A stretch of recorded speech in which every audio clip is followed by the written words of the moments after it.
벽 너머로 들려오는 거친 숨소리. 그의 손이 떨리며 문손잡이를 잡았습니다. 들어가면 안 됩니다. 절대로 넘어서는 안 될 선이 있었죠. 하지만 그의 발은 이미 방문을 향하고 있었고 심장은 미친 듯이 뛰고 있었어요.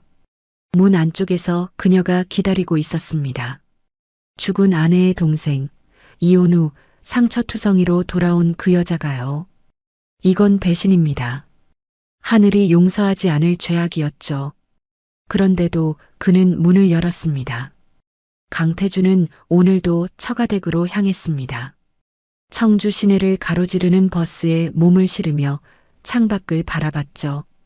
매주 토요일이면 어김없이 찾아가는 길이었어요. 아내가 세상을 떠난 지 벌써 6년째였습니다. 51세 건축 설계사로 일하며 혼자 살아가는 삶. 텅 빈 아파트는 너무 조용했어요. 벽시계 소리만 덩그러니 울릴 뿐이었죠. 그래서 주말이면 장모님 댁으로 발걸음을 옮겼습니다. 그곳에는 아직도 아내의 흔적이 남아있는 것만 같았으니까요. 처가 식구들은 여전히 그를 따뜻하게 맞아주었습니다. 장모님은 그를 여전히 사위처럼 대했고 그 역시 이 집을 친정처럼 드나들었죠. 아내는 떠났지만 그와 이 가족을 잇는 끈은 여전히 단단했어요. 장모님이 좋아하시는 망고 한 박스를 들고 현관문을 열었습니다. 집안은 고요했죠. 거실을 지나 안쪽으로 들어서자 부엌에 한 여자가 홀로 앉아 있었어요. 윤서아였습니다. 아내의 여동생이자 최근 이혼 후 친정으로 돌아온 처제였죠. 50세의 나이에 결혼 생활을 정리하고 돌아온 그녀는 예전보다 훨씬 야위어 있었습니다. 그녀가 고개를 들며 인사를 건넸어요. 미소를 지었지만 어딘가 쓸쓸해 보였죠. 태주는 잠시 시선을 피했습니다. 서아는 검은색 니트 카디건을 걸치고 있었는데 그 아래로 드러난 쇄골이 유독 선명했어요. 긴 머리를 한쪽으로 넘기는 모습이 묘하게 눈길을 끌었습니다. 태준이 장모님 소재를 물었습니다. 서아는 어머니가 온천에 가셨으며 친구분들과 1박을 하신다는 소식을 전했죠. 늦게 오실 거라는 말도 덧붙였어요. 짧은 침묵이 흘렀습니다. 두 사람은 그동안 수없이 마주쳤어요. 하지만 이렇게 집에 단둘만 남겨진 건 처음이었죠. 서아는 싱크대로 가서 컵을 씻기 시작했습니다. 물소리만 조용히 흘렀어요. 등을 돌린 채 그녀가 형부는 정말 변함이 없다는 말을 꺼냈습니다. 매주 과일을 사오고 빠짐없이 찾아오는 모습이 언니가 아직 살아계신 것처럼 느껴진다고요. 그 말에 태준의 얼굴이 굳었습니다. 깊은 한숨이 절로 나왔죠. 서아는 천천히 돌아서서 그를 바라봤어요. 그의 어깨는 여전히 넓었고 등은 고닫습니다. 하지만 어딘가 외로움이 묻어나는 뒷모습이었죠. 요즘 들어 자꾸 이상했습니다. 형부가 그냥 형부가 아닌 한 남자로 보이기 시작했으니까요. 서아는 고개를 저었어요. 이런 감정은 절대 가져서는 안 됩니다. 죽어서도 용서받을 수 없는 생각이었죠. 장모님에게서 전화가 걸려왔습니다. 오늘 친구들과 온천에서 자고 올 것 같으니 태준에게도 저녁 먹고 가라는 당부였어요. 전화를 끄는 서아와 태준의 시선이 마주쳤습니다. 둘 다 미묘한 긴장감에 숨을 죽였어요. 거실에는 텔레비전 불빛만 희미하게 두 사람의 얼굴을 비추고 있었습니다. 태준은 부엌으로 가서 망고를 꺼내 깎기 시작했어요. 서아는 냉장고에서 와인을 꺼내 두 잔을 준비했죠. 붉은 와인이 잔에 부어지는 소리가 유난히 크게 들렸습니다. 어쩌다 보니 둘만 남게 되었네요. 서아가 잔을 건넸습니다. 낯설진 않은데 오늘은 왠지 공기가 다르다는 태준의 생각이 이어졌죠. 두 사람은 소파에 앉았어요. 처음엔 거리를 두고 앉으려 했지만 자연스럽게 가까워졌습니다. 화면에서는 예능 프로그램이 나오고 있었어요. 하지만 두 사람의 귀에는 서로의 숨소리만 들렸죠. 서아가 문득 물었습니다. 형부는 혼자 계시는 밤이 익숙한지 궁금하다고요. 목소리가 평소보다 낮았습니다. 태주는 잠시 침묵했어요. 익숙해지려고 노력하는 중이지만 아직도 침대 옆자리가 비어 있으면 무의식 중에 손이 간다는 이야기를 꺼냈죠. 말끝을 흐렸어요. 서아는 천천히 그를 향해 몸을 돌렸습니다. 그럴 때 정말 외롭지 않냐고 물었어요. 그 질문은 단순한 호기심이 아니었습니다. 서아 자신이 매일 밤 느끼는 외로움의 고백이었죠.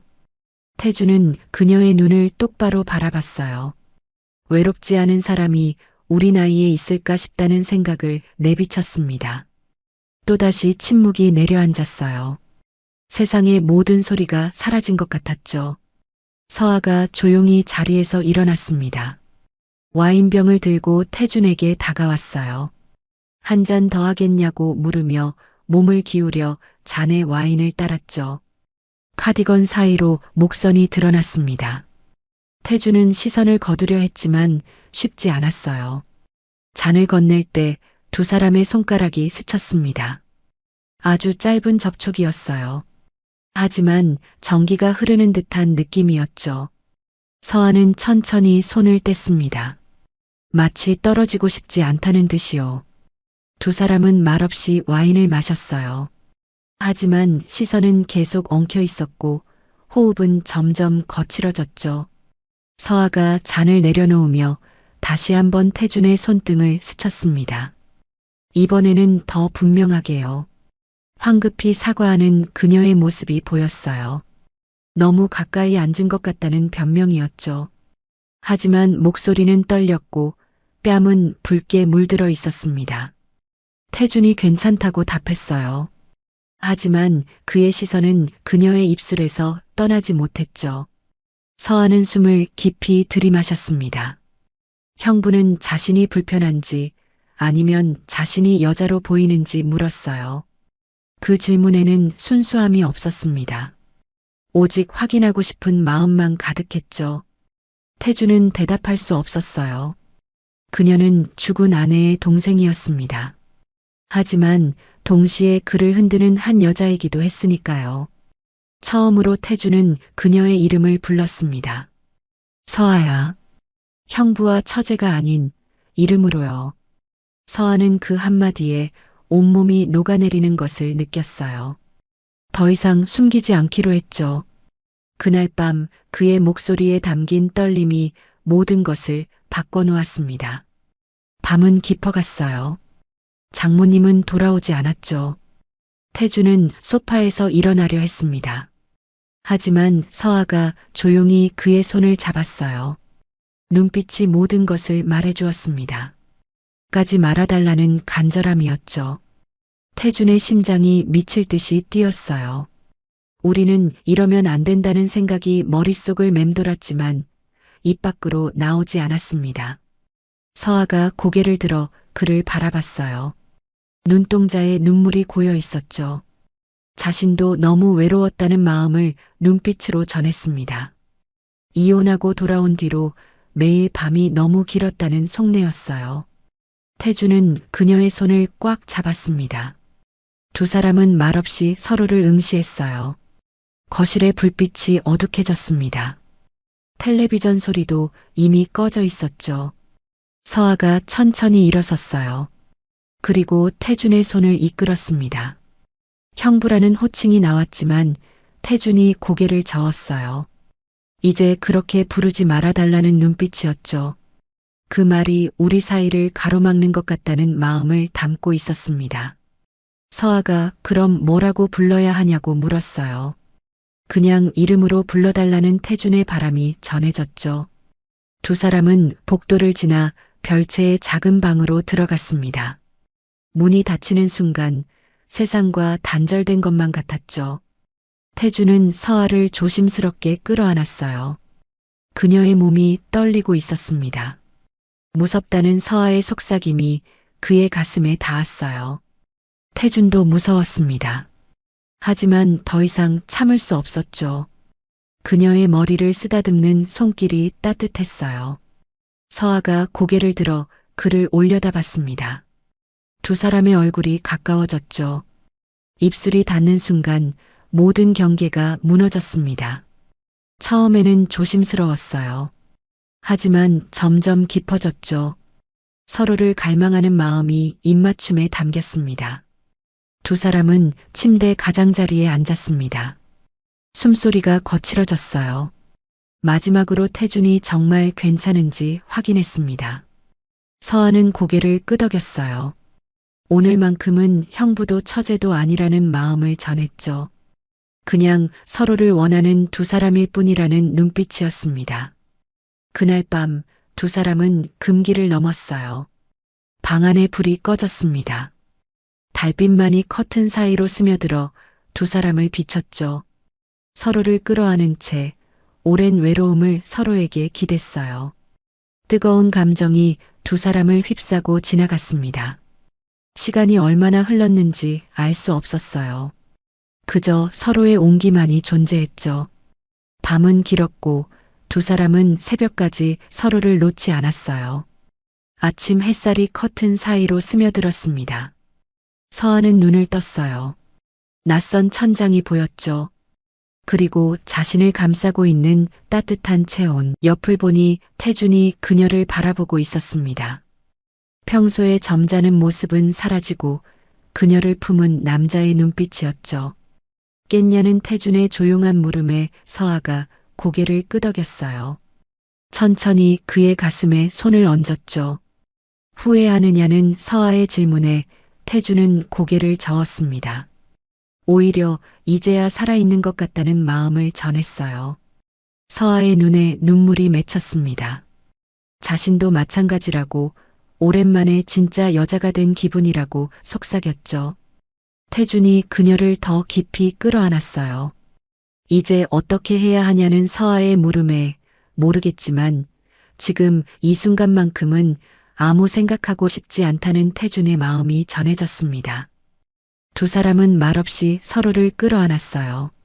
창밖에서는 세상이 평화롭게 흘러가고 있었습니다. 하지만 이 작은 방 안에서 두 사람은 금단의 사랑에 빠져들고 있었죠.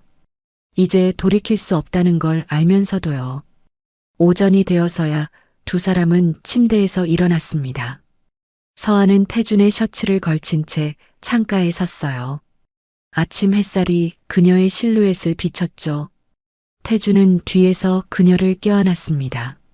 서아가 그의 팔에 자신의 손을 포겠어요. 아무 말도 필요 없었습니다. 하지만 현실은 곧 찾아왔죠. 장모님에게서 문자가 왔어요. 오후쯤 들어가겠다는 내용이었습니다. 두 사람은 서둘러 옷을 챙겨 입었어요. 흔적을 지우고 평소처럼 돌아가야 했죠. 거실에서 마주한 두 사람은 어색했습니다. 아침을 준비하는 서아의 손길이 떨렸고 태준은 그녀를 바라보는 시선을 감추느라 애썼어요. 식탁에 마주 앉았지만 밥맛이 없었습니다. 어젯밤의 열기가 아직 식지 않았는데 이제는 형부와 처제로 돌아가야 했으니까요. 태준이 먼저 일어섰어요. 집으로 가겠다는 의사를 밝혔죠. 서아는 고개를 끄덕였습니다. 하지만 눈빛은 아쉬움으로 가득했어요. 현관에서 신발을 신는 태준의 뒤에서 서아가 조용히 서 있었습니다. 손을 뻗고 싶었지만 참았어요. 태준이 문을 열려다 멈췄습니다. 뒤를 돌아봤죠. 서아와 눈이 마주쳤어요. 말보다 뜨거운 욕망이 두 사람 사이를 관통했습니다. 그건 후회가 아니라 갈증이었어요. 더 원하는 갈증. 태준이 문을 닫고 다시 그녀에게 다가왔습니다. 서아를 끌어안으며 깊은 입맞춤을 나눴죠. 서아도 그의 목을 끌어안으며 화답했어요. 잠시 후 태준이 그녀를 놓았습니다. 거친 숨을 내쉬며 이마를 맞댔죠. 이러면 안 된다는 걸 둘 다 알고 있었어요. 하지만 이미 늦었습니다. 태준이 정말로 집을 나섰을 때 서아는 주저앉았어요. 가슴이 미칠 듯이 뛰었고 온몸이 떨렸습니다. 한 번으로 끝났어야 했어요. 하지만 그날 밤의 기억은 잊혀지기는커녕 더욱 선명해졌죠. 혼자 샤워를 할 때마다 그의 손길이 떠올랐습니다.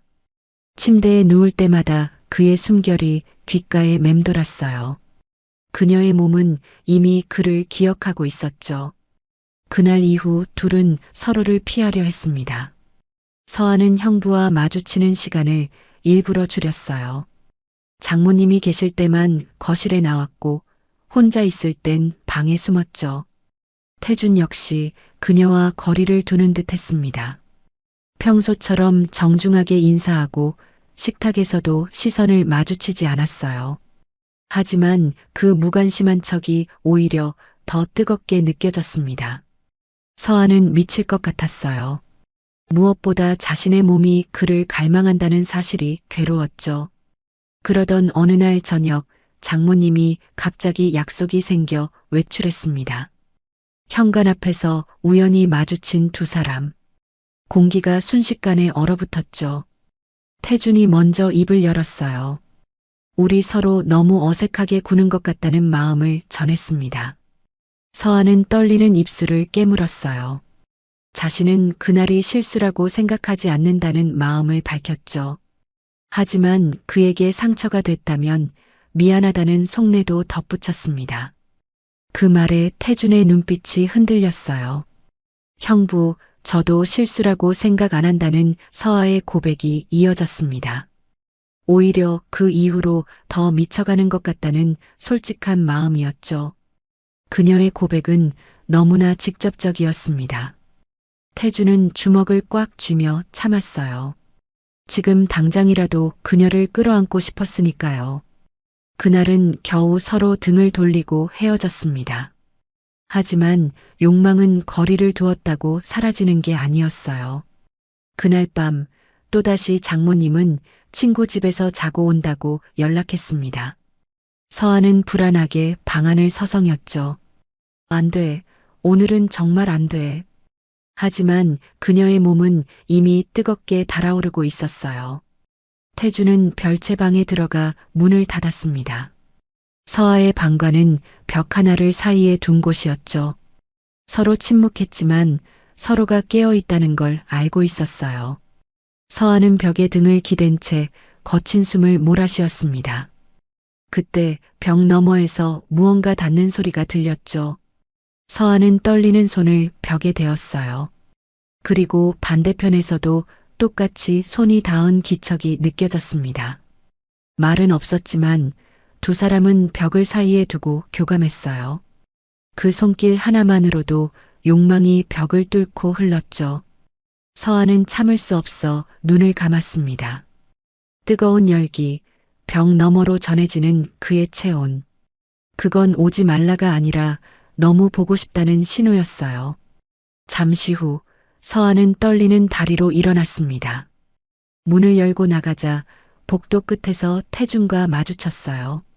둘 다 거칠게 숨을 쉬고 있었습니다. 태준이 낮은 목소리로 더는 참을 수 없다는 마음을 내비쳤어요. 서아도 뜨겁게 자신도 미칠 것 같다는 속내를 드러냈죠. 두 사람은 동시에 서로에게 달려들었습니다. 복도 한복판에서 격렬하게 입을 맞췄어요. 서로를 끌어안으며 오랜 갈증을 해소했습니다. 여기선 안 된다는 서아의 떨리는 목소리에 알지만 멈출 수 없다는 태준의 간절함이 담긴 대답이 돌아왔어요. 그들은 비틀거리며 별채 방으로 들어갔습니다. 문이 닫히자마자 다시 서로를 끌어안았죠. 오빠, 오늘은 더 이상 숨기지 않겠다는 서아의 결심이 담긴 눈빛이었어요. 그 말과 함께 두 사람은 다시 한번 금기를 깨뜨렸습니다. 더욱 간절하게, 더욱 깊게 서로를 느꼈죠. 그날 밤 그들은 수없이 서로의 이름을 불렀습니다. 형부와 처제가 아닌 남자와 여자의 이름으로요. 햇살이 조용히 커튼 사이로 스며들었습니다. 창밖에선 아침을 알리는 새소리가 들려왔죠. 서아는 눈을 떴습니다. 낯선 천장 그리고 자신을 감싸고 있는 뜨거운 체온. 어젯밤의 열기가 아직도 온몸에 남아 있었죠. 옆을 돌아보니 태준이 그녀를 응시하고 있었습니다. 평소에 점잖은 모습은 사라지고 그녀를 소유한 남자의 눈빛이었죠. 이건 죄일까? 사랑일까? 아니, 그런 구분은 이미 무의미했습니다. 서한은 천천히 그의 가슴에 손을 얹었죠. 그 순간 그녀는 처음으로 완전한 여자가 된 기분이었습니다. 태준이 그녀의 머리를 쓰다듬으며 후회하지 않냐고 물었어요. 서한은 고개를 저었죠. 오히려 이제야 살아있는 것 같다는 마음을 전했습니다. 태준은 대답 대신 그녀를 다시 품에 끌어안았습니다. 그리고 또다시 뜨거운 입맞춤이 시작되었죠. 그날 이후 둘의 관계는 더욱 위험해졌습니다. 겉으로는 평범한 형부와 처제였지만 둘만 아는 비밀은 점점 걷잡을 수 없이 커졌죠. 서하는 장모님 앞에서 연기하는 게 점점 힘들어졌습니다. 태준과 눈이 마주칠 때마다 얼굴이 붉어졌고 우연히 손이 닿을 때마다 온몸이 떨렸으니까요. 태준 역시 평정심을 유지하기 어려웠습니다. 식탁에서 서아를 보면 어젯밤이 떠올랐고 그녀의 목소리만 들어도 욕망이 치밀었죠. 어느 날 장모님이 또 외박을 하게 되었습니다. 서아는 문자를 보냈죠. 오늘 밤 제 방으로 와요. 답장은 없었지만 그것만으로도 충분했습니다. 밤 11시 모두가 잠든 시간. 서아는 검은 레이스 슬립만 입은 채 그를 기다렸죠. 문이 열리고 태준이 들어왔습니다. 그의 눈빛은 이미 욕망으로 타오르고 있었죠. 누가 볼까봐 무섭다는 서아의 떨리는 속삭임에 우린 절대 들키지 않을 거라는 태준의 다짐이 이어졌어요. 이 사랑은 우리만의 비밀이라는 확신이었죠. 그리고 그날 밤 그들은 서로를 느꼈습니다. 죄악감과 쾌락, 금기와 욕망이 뒤엉킨 채로. 하지만 비밀은 영원할 수 없었죠. 어느 날 오후 서아가 장을 보고 돌아왔을 때 현관 앞에 태준의 신발이 먼저 놓여 있었습니다. 평소와 다를 게 없는 일이었지만 그때 마침 이웃집 아주머니가 계단을 올라오고 있었죠. 서아는 당황해서 현관문을 황급히 닫았지만 그 아주머니의 의미심장한 눈빛이 등골을 서늘하게 했습니다. 혹시 눈치챈 걸까? 그날 밤 서아는 태준에게 이제 정말 조심해야 한다고 전했어요. 누구라도 눈치채면 우린 모든 걸 잃는다는 경고였죠. 태준은 그녀의 손을 꽉 잡으며 알고 있으며 자신도 두렵지만 서아를 포기할 수는 없다는 마음을 밝혔습니다. 둘은 처음으로 끝을 생각했습니다. 하지만 이미 너무 깊이 빠져버린 그들에겐 돌아갈 길이 없었죠. 봄이 왔습니다. 따뜻한 바람과 함께 새로운 시작을 알리는 계절이었지만 두 사람에겐 끝이 다가오고 있었죠. 어느 날 태준이 집에 왔을 때 장모님이 의미심장하게 말했습니다. 자네 요즘 평소보다 자주 오네. 서아가 있어서 그런가? 그 한마디에 두 사람은 얼어붙었습니다. 그날 이후 태준은 방문 횟수를 줄였고 서아는 친정을 떠나기로 결심했죠. 마지막 날 둘은 조용히 마주 앉았습니다. 말은 없었지만 눈빛만으로 모든 걸 전했죠. 사랑했어요. 나도 사랑했어. 이제 놓아줘야 하겠죠. 그래야겠지. 서아는 혼자 창밖을 바라보며 생각했습니다. 이게 사랑이었을까? 아니면 외로움이 만든 착각이었을까? 하지만 그 답은 중요하지 않았죠. 그건 분명 진실했습니다. 짧고 뜨거웠고 절대 누구에게도 말할 수 없는 금단의 사랑. 누구나 평생 감춰야 할 비밀 하나쯤은 품고 살아갑니다. 그 비밀이 때로는 가장 아름다운 추억이 되기도 하죠. 모든 사랑이 이루어지는 건 아니지만 어떤 사랑은 이루어지지 않아서 더 영원합니다. 여러분, 오늘 이야기는 여기까지입니다. 노후 이여정과 함께 해주셔서 감사합니다. 다음 이야기가 궁금하시다면 구독 버튼을 눌러주시고 좋아요와 알림 설정도 부탁드립니다. 오늘 영상이 재미있으셨다면 댓글로 어디에서 시청 중이신지 알려주세요. 여러분의 소중한 의견이 큰 힘이 됩니다. 다음 이야기에서 또 뵙겠습니다. 감사합니다.